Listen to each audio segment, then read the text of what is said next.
दोस्तों यहाँ पर बोल रहा है as in any process regardless of the nature of data collected or generated measurement system must demonstrate, यानी कि आप जिस तरह का भी डेटा कलेक्शन कर रहे हो, जिस किसी भी इंस्ट्रूमेंट का इस्तेमाल कर रहे हो, जिस किसी मेथड का आप इस्तेमाल कर रहे हो, आपका मेजरमेंट सिस्टम जो है कुछ बातों को डेमोन्स्ट्रेट करना चाहिए, यानी कि प्रूव करना है कि ये सारी चीजें जो हैं आपका मेजरमेंट सिस्टम में है और एक्सेप्टेबल लिमिट में है। तो दोस्तों पहला पॉइंट हो गया स्टेबिलिटी थ्रू टाइम और कंट्रोल, यानी कि आपका मेजरमेंट सिस्टम जो है ये स्टेबल है। दोस्तों जो वर्ड स्टेबिलिटी है इसका मतलब हो गया कि मेरे प्रोसेस में जो वेरिएशन है क्या over a period of time ये एक्सेप्टेबल लिमिट में है। और हम स्टेबिलिटी का स्टडी किसी भी तरह के प्रोसेस में यानी कि मैन्युफैक्चरिंग प्रोसेस के लिए भी एसपीसीबी में इस्तेमाल करते हैं और स्टेबिलिटी को समझने के लिए हम काफी सारे कंट्रोल चार्ट का भी इस्तेमाल करते हैं। तो यहाँ पर हमारे मेजरमेंट सिस्टम में भी हमको स्टेबिलिटी प्रूव करना है कि वो स्टेबल है और कंट्रोल में है। Minimum variation as a proportion of specification और कैपेबिलिटी, यानी कि हमको यहाँ पर ये भी देखना है कि मेरा जो वेरिएशन है विद रेस्पेक्ट टू स्पेसिफिकेशन, जो भी पैरामीटर में चेक कर रहा हूँ, जिस डायमेंशन का चेक कर रहा हूँ, उसमें जो भी स्पेसिफिकेशन लिमिट या टॉलरेंस दिया गया है उसके हिसाब से ये कम से कम है, एक्सेप्टेबल है और जो मेरा मेजरमेंट सिस्टम है ये कैपेबल भी है ना, ये भी हमको प्रूव करना है।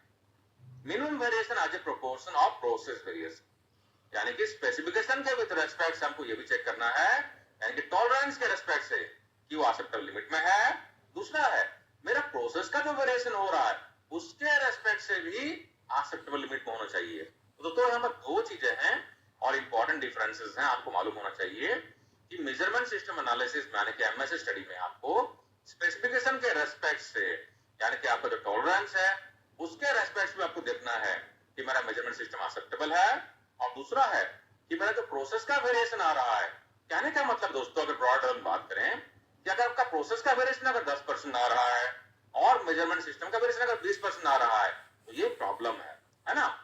और दूसरा हो गया आपका स्पेसिफिकेशन लिमिट, यानी कि स्पेसिफिकेशन लिमिट आपका जितना है उसके रेस्पेक्ट से आपका मेजरमेंट सिस्टम का वेरिएशन कम होना चाहिए।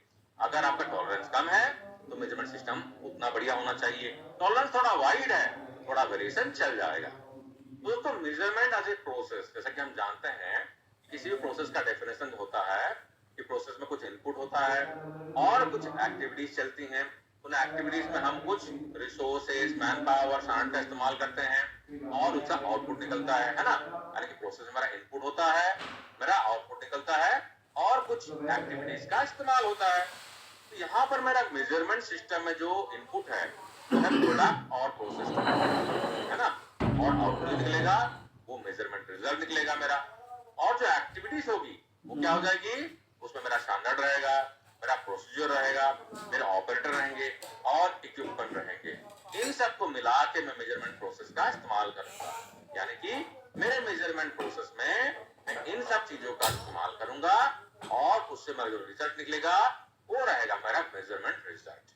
और साथ ही साथ आपको इसको प्रॉपरली एग्जीक्यूट करने के लिए एम्बिएंट इन्वायरमेंटल कैरेक्टरिस्टिक्स आपको बनाना है, यानी कि आपका इन्वायरमेंट जो है वो कंट्रोल लेवल में होना चाहिए। आइए दोस्तों अब जरा सोर्सेस ऑफ वेरिएशन के बारे में जानते हैं। तो दोस्तों हम जानते हैं कि किसी भी प्रोसेस में वेरिएशन जो है इनहेरेंट है, आप वेरिएशन को खत्म नहीं कर सकते हैं। Variation can never ever be eliminated, it can only be minimise, हम जानते हैं, यानी कि हम इसको कम से कम करने की कोशिश कर सकते हैं, खत्म नहीं कर सकते हैं। तो मेरे अगर वेरिएशंस होंगे तो उसमें कुछ सोर्सेस होंगे, वेरिएशंस के कारण होंगे है ना। तो उसमें से एक बड़ा कारण है मैन्युफैक्चरिंग प्रोसेस। तो मेरे प्रोसेस में जो वेरिएशंस होंगे दोस्तों उसमें मेरा मैन्युफैक्चरिंग प्रोसेस एक कंट्रीब्यूटर है। इसके अलावा मेरा प्रोसेस डिजाइन में भी अपने आप में कंट्रीब्यूटर है, यानी कि प्रोसेस के डिजाइन के वजह से भी मेरा प्रोसेस में वेरिएशन हो सकता है। और थर्ड हो गया मेरा प्रोडक्ट डिजाइन टॉलरेंसिंग, टॉलरेंसिंग के वजह से भी मेरा वेरिएशन आ सकते हैं। तो तीन बड़े कारण हो गए मेरे वेरिएशन के, इसमें से सबसे बड़ा कारण है मैन्युफैक्चरिंग प्रोसेस। और जैसे कि हम जानते हैं कि मेरे मैन्युफैक्चरिंग प्रोसेस में मेरे जो 6M होते हैं, यानी कि man, machine, material, method, measurement और एनवायरनमेंट या मदर नेचर, ये जो 6M होते हैं ये सारे मेरे वेरिएशंस के लिए रिस्पॉन्सिबल होते हैं, यानी कि इनमें से कोई एक या मल्टीपल या कॉम्बिनेशन में मेरे प्रोसेस के वेरिएशन के लिए रिस्पॉन्सिबल होगा, है ना।